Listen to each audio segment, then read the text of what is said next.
What's going on, guys? Welcome back to the Life of Lee podcast. This is episode 25. We made it, we got here, you, me, we all came together, and this is your first time watching. If it is, welcome. Sound off below, I'll give you a shout out in the next episode. Before we get into it, as always, the podcast is brought to you in association with Fab Activewear. If you want to work out and look good while you're doing it and help save the planet, go check these guys out at fabactivewear.com. Use code LifeOfLee10. Make sure you hit the apply coupon code button when you're checking out, and you'll get a 10% discount, which helps me out, which helps the podcast out, helps you guys out. Everyone's helping everybody. That's the way to do it. So, episode 25, we've got a very special guest once again, but this time he's live in the studio. He's a musician, geneticist, molecular biologist, and good friend of mine, Dr. Gary Yates. Yo. What's happening, dude? Not much, avoiding the virus and living life as best we can. Are you really avoiding it though? I mean, who knows? Exactly. I've not been tested, I've not had any symptoms. I've got a very small bubble that I think during my first visit. So, yeah, I think I'm doing... I mean, I'm not really worried about what I'm doing, it's what everybody else is doing that concerns me. But, how is it down south in York? Is it masked up every shop? Or? I'm pretty lucky I can just stay in. Right. It suits me to stay in. I'm a bit of a hermit, like I quite like just... That's... Especially if I've got a project, if I'm working on this album, social life doesn't really matter to me in that respect. But generally the people seem to have been following the rules pretty well until the last few weeks, when it's just, I think no one knows what the rules is anymore, so they're just going crazy. And then to hear there are other places, or more places going back into lockdown, I think everybody knew a second wave was coming, so... did you see... I only seen this morning, yesterday, the mass protests in Berlin? No, against the coronavirus conspiracy. Like hundreds of thousands of people in the streets, but the media were reporting it as right-wing conspiracy theorists and neo-Nazis.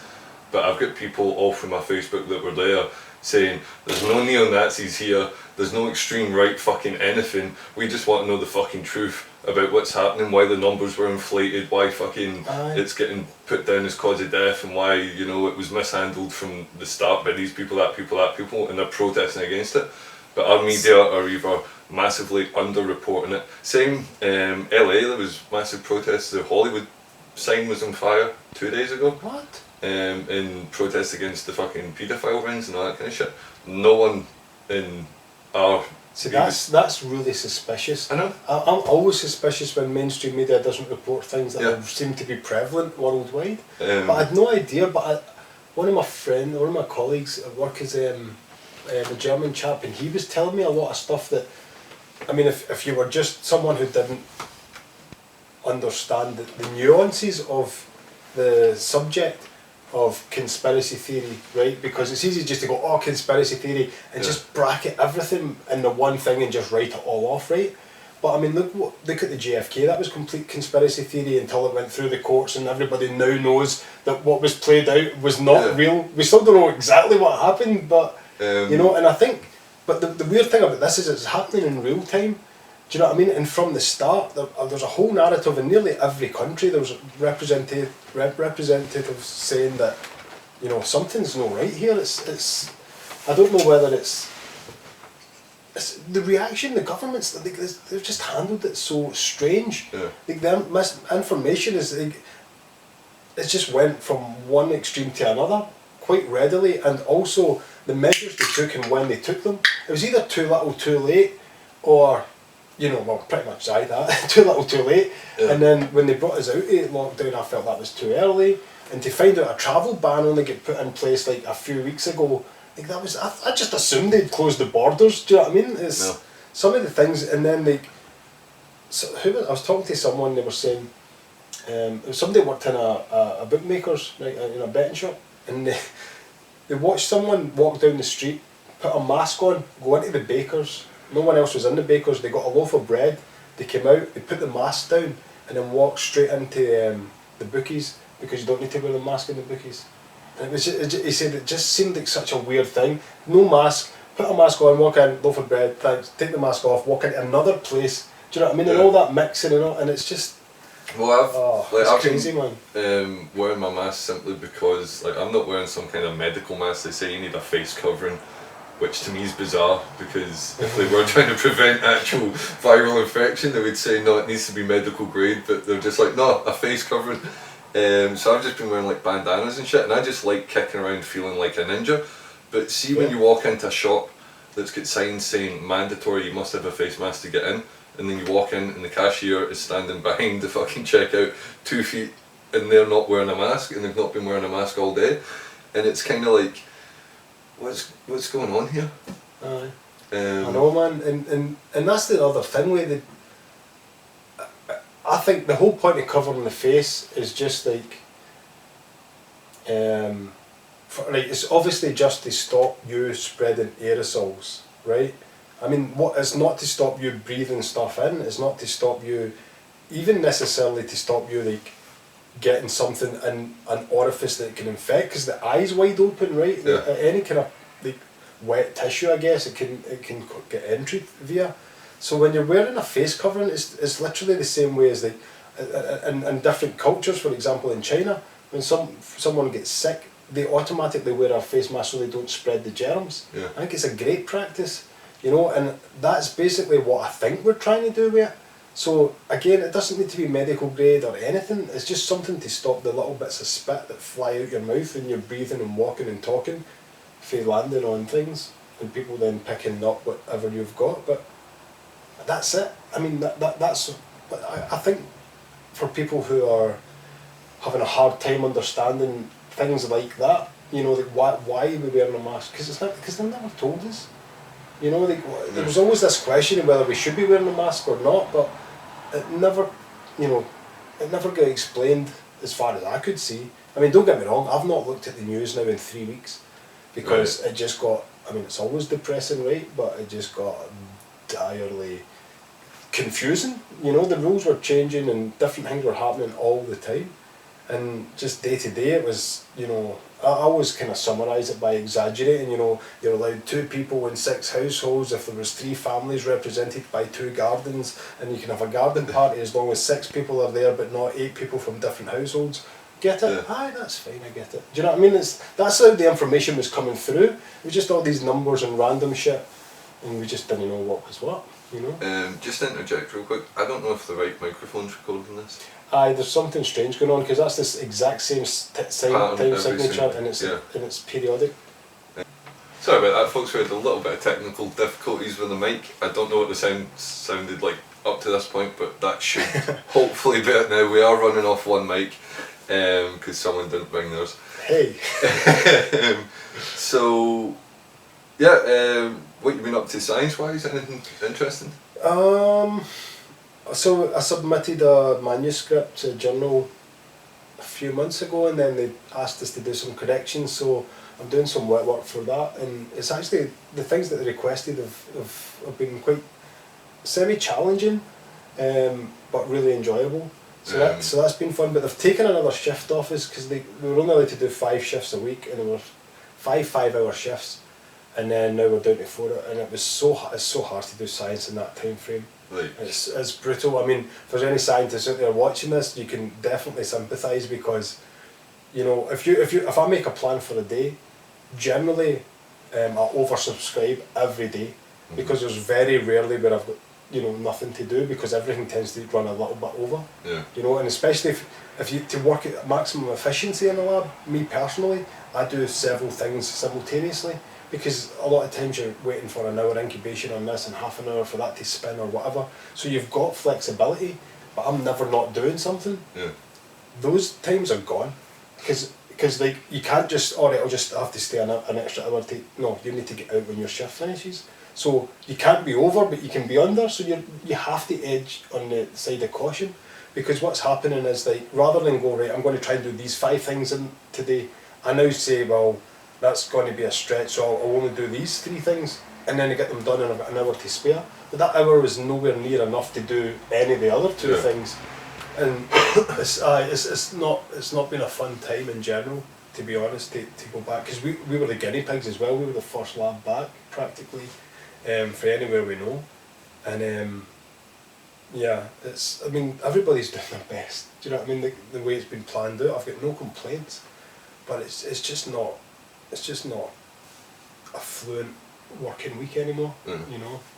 Is everything else back to normal in your world, like in terms of deliveries and stocks and all that kind of shit? No. Like even when I was a landscaper for a few months there, like that whole industry was fucked up because there was different people that were working but other ones weren't, and you know, and so that must be sweeping across everyone in terms of distributors and suppliers. But obviously, scientists need chemicals. I mean, they come from a lot of different places. A lot of stuff come from Germany, but I mean, I've had things from France, Cyprus, even like China. You know, and we're always sending each other things, and that's even been slower. But the other thing is, like where I work, they changed the ordering system. They updated it to like whatever it is 2.0. Right.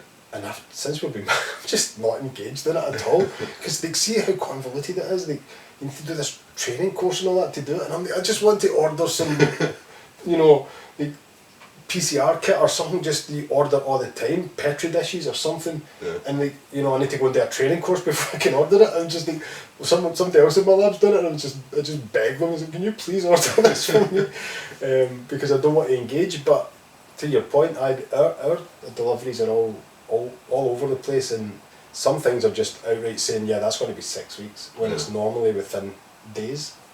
So that's a big problem. But it's not been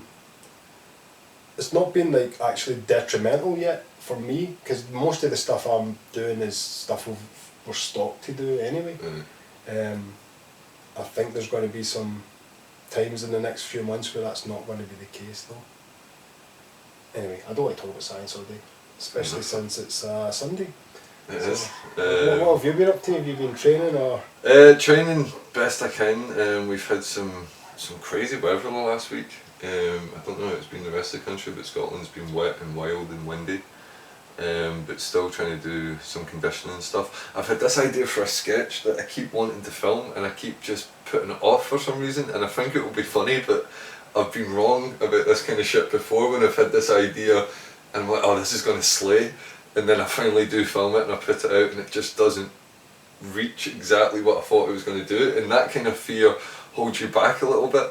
But I think I'll try and do it this week. It's like me going for a home workout kind of thing, but I'm trying to do it in a funny kind of way. I hope it will come off as funny, but I never know. And working on the podcast and talking to yourself about another podcast, which I think we should maybe bring that up. Seems a nice time to do it. It will give us 5 minutes of content to talk about anyway. So yeah, after the first episode of The Life of Lee that me and Gary done, that one was titled The Scientist and the Shaman. If you're new to the podcast, go back and watch it, it's a good episode. And then we kind of, from that and a lot of different conversations, we decided to do a spin-off podcast and just entirely call it The Scientist and the Shaman. Gary obviously has the credentials to actually be a scientist. He is a working scientist, PhD, and people in the past have referred to me as a shaman. So there's definitely, I know of at least 3 people that refer to you as a shaman, so I think your credentials are fine. Yeah, so just for anyone out there that, like, I'm not proclaiming to be a shaman, it's literally just for a snappy title, but I do have some shamanistic qualities, shall we say. Yeah. So what we're going to try and do is not be at odds or constantly debate, but just bring up topics from different point of views. Gary obviously has a greater understanding of the mechanics of the universe and how certain fucking things come together and processes and that kind of stuff, which are applicable in so many other things. Me, I've just got some batshit ideas that sometimes are viable within the world, or sometimes are not, and that's... So why don't we just, like, so in order just to give you a little taste of, like, some things, why not? Because I think you're touching on something there that I think is a good way to explain some of the things, what we're trying to do, right? So the nature of reality, when, in fact, can you just recap that story about down the woods? Right. So, if you're new to the podcast, you can go back to episode 5. I talk about this story, and it was basically the reason I started the podcast in the first place was to tell this story because it was fucking bizarre. So I'll take you through it really quickly, but for more detail, go back, watch that episode. I decided to go down the woods on a vision quest. I was going to fast for 3 days and 2 nights and take some DMT, long story short. So I went down, fasted the whole day, meditated, set up my camp. This was in November, it was like -4, it was really cold. Done it the first night, kinda standard DMT trip, but it had some really weird elements. I was lying in my hammock and whatnot. Next morning, woke up, set my fire, sitting in front of the fire, meditated, done some DMT, closed my eyes. There was no classical DMT effects whatsoever. I opened my eyes and it was a different fire in front of me, and long story short, I spent the next 20 minutes in a different forest. Now, it was the same geographical location, there was the same hills and valleys and that kind of shit, like the same landscape, but the trees were entirely different, and the wood that made up my fire was entirely different. And in the 20 minutes of me walking around looking at this alternate reality, I just had this overcome fucking sense of I'd crossed to an alternate reality. You know, there was an alternate me, and he went down these woods, we both hit the DMT at the same time, and we somehow crossed over, and right now he was walking around the same way I was, blah blah blah. So after 20 minutes it kind of started to fade, and anywhere that I wasn't looking started reverting back to the reality that I'd known. So I sat for a couple of hours, meditated again, just tried to integrate it, and then I thought, right, I'll go in again at sunset, it will be all nice. Hit the pipe, closed my eyes, nothing, opened them. This time the fire was split into 3 sections, and if you've ever seen Doctor Strange when he's in the Mirrorverse, that is the closest I can come to conceptualising it. But it was like 3 different fires, closed my eyes, opened them, and this time it was a new fire, and when I looked around it was a different geographical landscape. Like the little slopey bit in front of me was gone, there was different peaks, it wasn't an alternate reality, it was a other reality. And I had this, I sat for a minute, there was like a hut over there that had been made out of like really rough wood. There was a pile of logs beside me that hadn't been there before, and the thing that really freaked me out, in the first reality my hammock and my bag were still there, but in this third reality I looked and all my stuff was gone, and that's when I really started to freak out. And then I get this just fucking overbearing sense that there was someone behind me, some bad mojo fucking witch troll, and it was her that had brought me to this reality. She'd hacked the connection or some shit that, again, if you want a more detailed philosophical explanation, let's go watch that video before. But I closed my eyes and I just, with all of my fucking psychic, mystical fucking whatever kind of strength, just cried out to come back to my reality. Made it back, and then I packed up all my shit and I got the fuck out of the woods. So that was the story. Thought it was just a bizarre DMT trip, and then a couple of days later put up pictures of the campsite that I was at onto Facebook, and a dude who's like a local kind of Ray Mears woodland kind of character, he commented saying, what was it like to camp in the middle of a circle of yew trees? And I was like, well, it was kind of fucking weird. But you don't know why it was weird because you don't know what I was doing down there, so why do you think it would be weird? Why was that a thing? He's like, oh, well, just research it. So I typed it into Google, yew trees, and turns out they're the oldest species of trees on the planet. They're indigenous to Scotland, I believe, and there's thousands of years of myths, legends and superstition of yew trees sending people to alternate realities or other worlds or underworlds, and I didn't know that. And not only was I camping, like my hammock was tied between 2 yew trees in a small circle, but that was in a concentric circle of yew trees. There were yew trees all over the fucking place. And yeah, the myths and superstitions, like you find yew trees in most churches and grave sites and all that kind of stuff, and there's just hundreds of years of people walking into circles of yew trees and vanishing to never be seen again. So that would be classed as a mystical, metaphysical or just psychedelical experience, or combining the both. But to me it was real.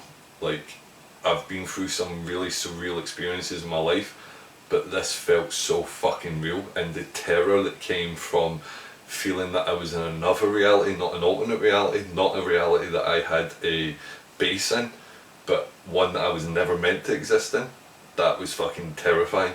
And so what would you, as a scientist, as a geneticist and biologist, nothing to do with pretty much any of this, really, what was your... Well, can I just attack this from the angles that I feel appropriate first? Yeah. So, if you think about where DMT comes from, or any of these compounds that, you know, the cannabinoids or anything like that, and all the ones that we don't know about that exist in plants, right? Mm-hmm. So what I think happened there, and this is touching on the feeling of the reality side there in a second, right? But just let me address this first. If you're taking DMT and you're kind of used to what lane that drives you in, Mm-hmm. right? And then you're burning a fire against a yew tree and releasing I don't know what into the air. Well, yew right? trees are also psychoactive within themselves and Yeah. slightly poisonous. That's what I'm going to say, or right? massively poisonous. So like, when you have the DMT and you're expecting that, and then you've got this other thing, that's like a secondary alien thing, an old witch creeping up behind you thing. Do you know what I mean? Like that could somewhat explain this feeling of, right, this is not part of what it normally is, Mm-hmm. right? So I often think that there's a possibility that your brain interprets things, especially through psychedelics, interprets things that it can't normally interpret. So it finds a way conceptualizing it to you so you understand it. With archetypes of Yeah, a witch exactly. woman or... Aye, and this feeling of it was something not quite in the lane that I'm shooting for, Yeah. you know. But in terms of the making up the fabric, the reality you saw, the first thing, like when you look around and the landscape's the same but the trees are different, Mm-hmm. I would say you could almost write that off as like hallucinogenic, you know, like where you're seeing what is there but your brain's somehow waving it around a Masking bit. it. Yeah. Right, but when the landscape starts to change, when things start to disappear, obviously you could be hallucinating as well. But I think that's a much harder that's a much harder trick for your brain to learn. Mm-hmm. Right, so when you take psychedelics, something happens. Your brain learns a bunch of new tricks. So when you hallucinate, you don't tend to materialize something out of nothing. You have a shape, and maybe the shadows on that shape somehow pop out, and they make up some other object that you can relate to, like, Mm-hmm. you know, and that, so you can almost trace the what you're hallucinating to what you're looking at. Yeah. Am I right? Yeah. Right. So when that connection's completely void, i.e., you're looking at something, you look away, you look back, and it's gone. You can't trace that through. You know what I'm saying? Yeah. So it makes it much more interesting, and just as a wee funny, I guess, like, I wonder how you would have interpreted that trip had you not watched Rick and Morty, right? Which we guess really cements this idea that there's multiple different versions of Earth and there's multiple different versions of you, because again, maybe you experience something that your conscious brain can't really interpret, so it put it into something. That's the closest. You know, and that was the best way to do it, because again, to give Rick and Morty some plaudits, like, some of the things they touch on and the concepts they explore, it's the same as why nobody's a bigger Futurama fan than me in this earth, right? And it's because of that. It's because the concepts they explore, and they're poking fun at it almost all the time, you know. Mm-hmm. But they're still delivering entertainment, and they're still kind of putting your Delivering the mind, science. putting your mind in a state of awe or wonderment. Like, we were almost going to touch on it there, but we did not have enough time in this episode, especially with the sound fucking up. But this is the kind of thing, like in The Scientist and Shaman, to give you a preview, there was one, although me and Gary agree on a lot of different things, or we can, you know, get to the bottom of a lot of different things and see each other's side of things, there's one thing we kind of always disagree on, and that's simulation hypothesis. I'm a big proponent of it, and I'm not. Well, I'm open to any idea being real, but I have a problem with why people think that is a valid. See, and this is why, theory.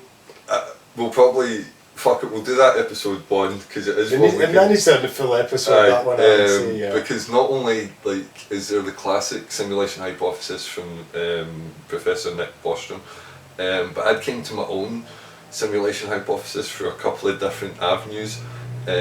before I knew about the simulation hypothesis, so it will be a good debate, but we just don't have enough time. So just to go back into the DMT thing, from a scientist or from a chain of evidence point of view, like, I went down, I had that trip, and I just thought it was a fucking buck wild DMT trip, you know what I mean?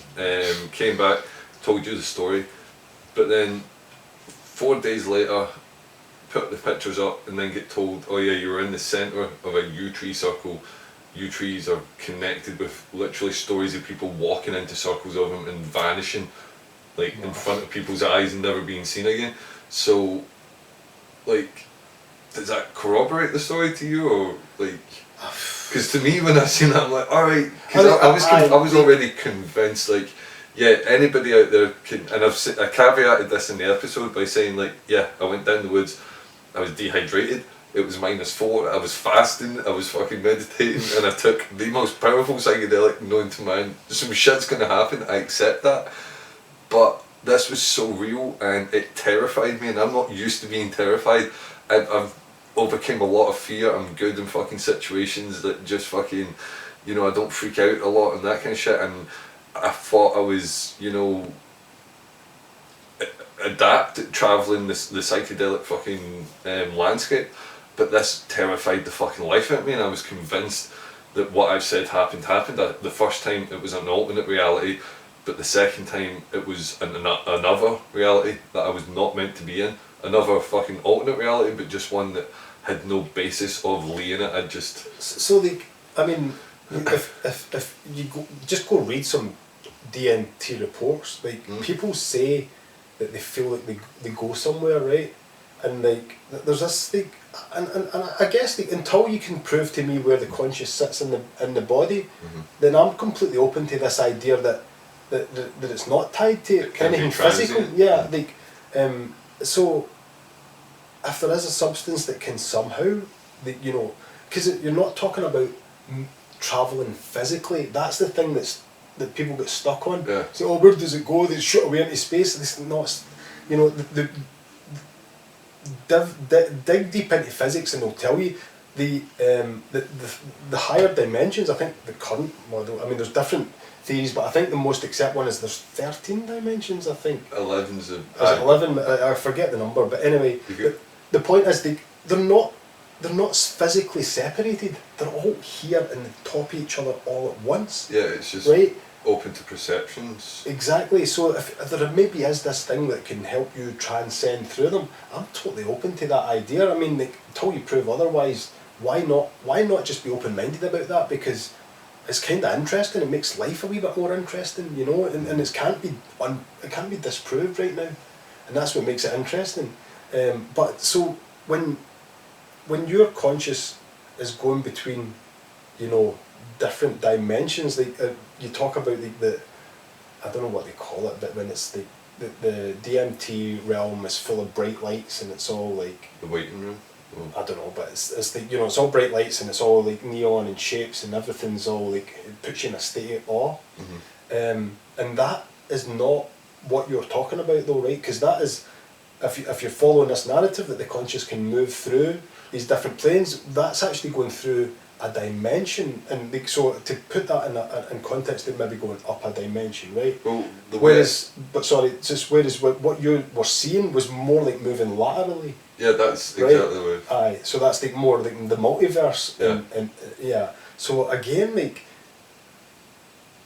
if the multiverse exists, right, and every possibility of everything that could be real is real, then that means in several of those realities, the DMT molecule actually sends the conscious to a different place. Do you know what I mean? If you open your idea to that, so Lee, I'm getting to a point here eventually.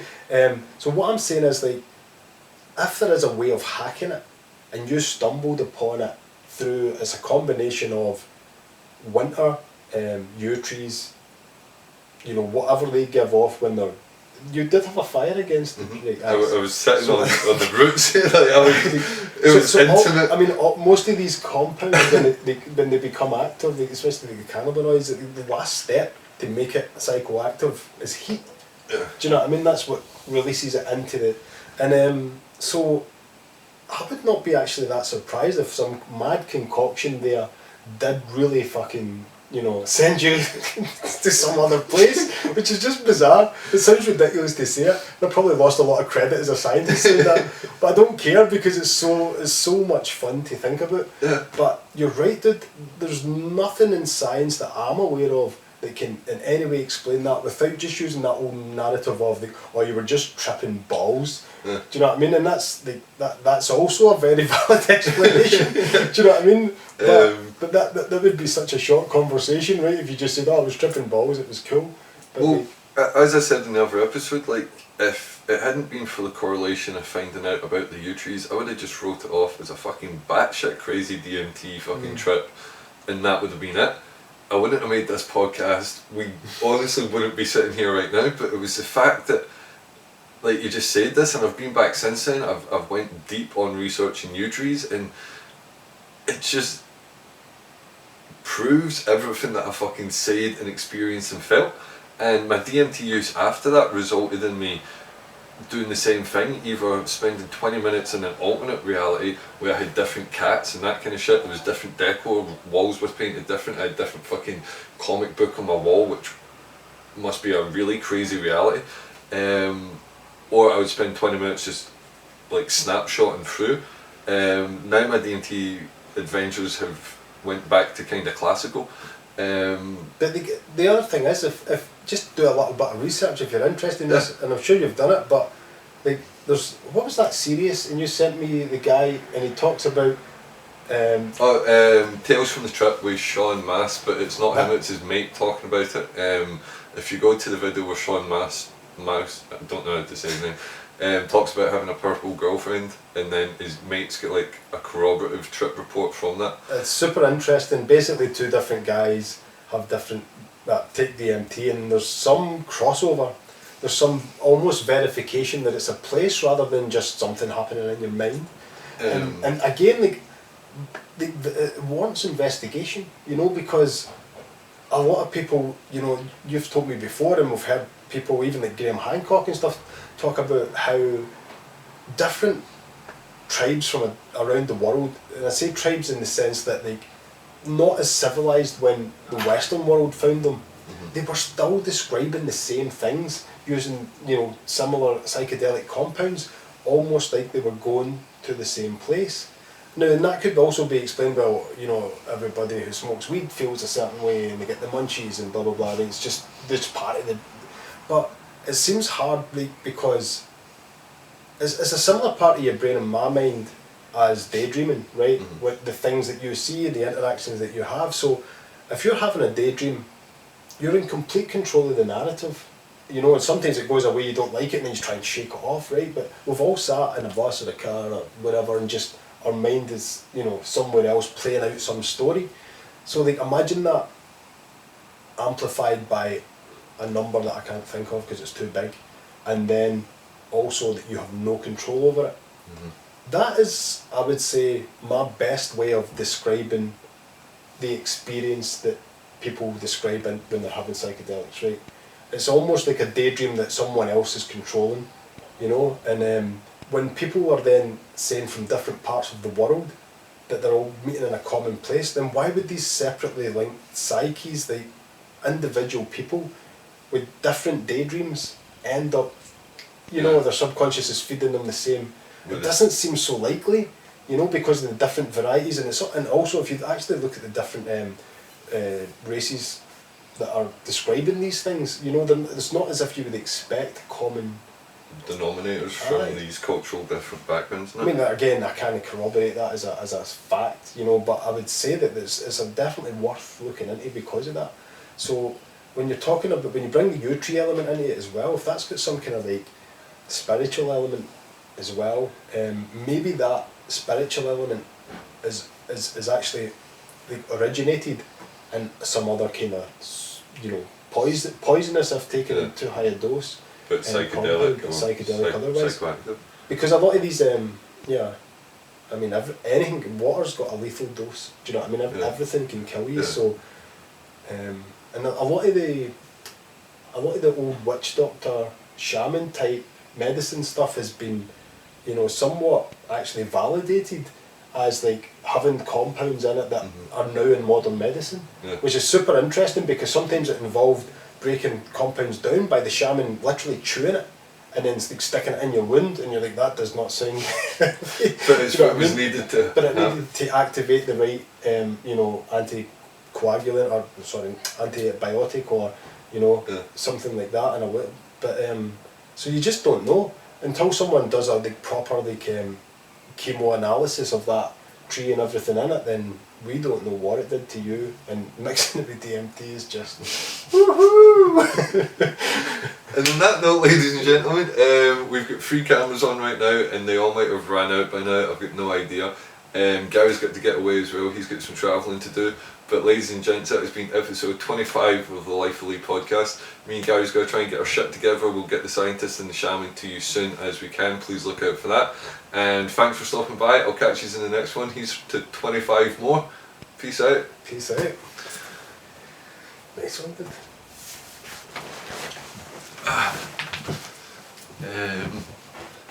Shit, right, your camera's done. Your camera's done. That's still rolling. Right. Oh no, dude, why does that say... Wait, that says 11 minutes. Oh no, 37. Yes. Fuck. Is that 37 minutes? With the... Oh, we need to edit out a few minutes.